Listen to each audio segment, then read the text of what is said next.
निखिल प्रसून जी ने बड़ी सरल समाधान बताया है। बोले घुसपैठ रोकने के लिए हमारी केंद्र में सरकार होना भर पर्याप्त नहीं है, राज्य में भी हमारी सरकार होना शर्त है, तो ही देश की सीमा सुरक्षित होगी। बीएसएफ अगर किसी घुसपैठियों को पकड़ लेती है तो निखिल जी हमें समझा रहे हैं कि उसको हमें लोकल पुलिस के हवाले करना पड़ता है, हम इससे ज्यादा कुछ कर नहीं पाते। मेरे साथ डॉक्टर आलोक शुक्ला जी हैं। कई सारे सवाल आलोक शुक्ला साहब आपके दोहरे अनुभव के आधार पर, आप आईएएस अधिकारी रहे, कुछ सवाल उस नाते से हैं, देश के उपचुनाव आयुक्त रहे, उसके अनुसार भी ये सवाल है।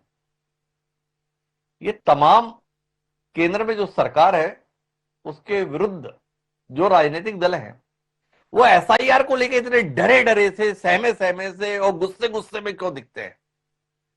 ऐसा आपकी पूर्ववर्ती संस्था क्या कर रही है जो ये डर इतना सार्वजनिक हो रहा है और सड़क पर भी दिख रहा है? पहला।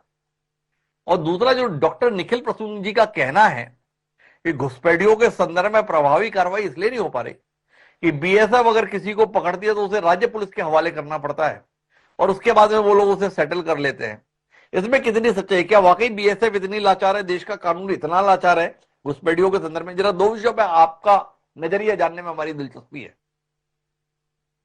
हिमांशु जी, पहली बात का जवाब तो बड़ा सिंपल है।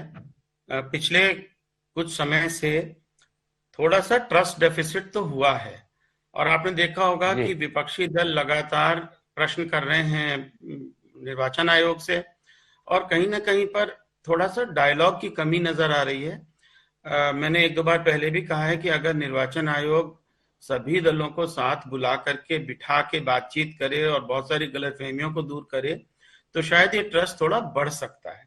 बिहार के कॉन्टेक्स्ट में बिहार में एसआईआर हुआ और जैसा आपने कार्यक्रम के शुरू में कहा था कि उसको कोई बहुत बड़ा मुद्दा नहीं बना, लोगों ने कोई बहुत विरोध नहीं किया, तो उन सब बातों को अगर प्रेस के माध्यम से ना करके और प्रेस कॉन्फ्रेंसेस के माध्यम से ना करके अगर निर्वाचन आयोग आमने सामने बैठ करके बेहतर तरीके से चर्चा करके करेगा तो शायद बेहतर होगा।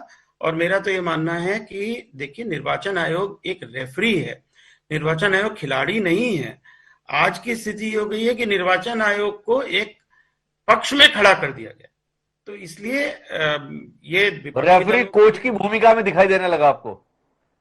हाँ, मतलब एक रेफरी होना चाहिए ना, तो रेफरी की भूमिका में वो तभी हो सकते हैं जब वो अपने आप को निष्पक्ष सिद्ध करें और अगर किसी के मन में कोई शंका है तो उनको बुला के बिठा के बात करना चाहिए। इसमें कहीं किसी की ईगो नहीं होना चाहिए, ईगो का सवाल नहीं है सर।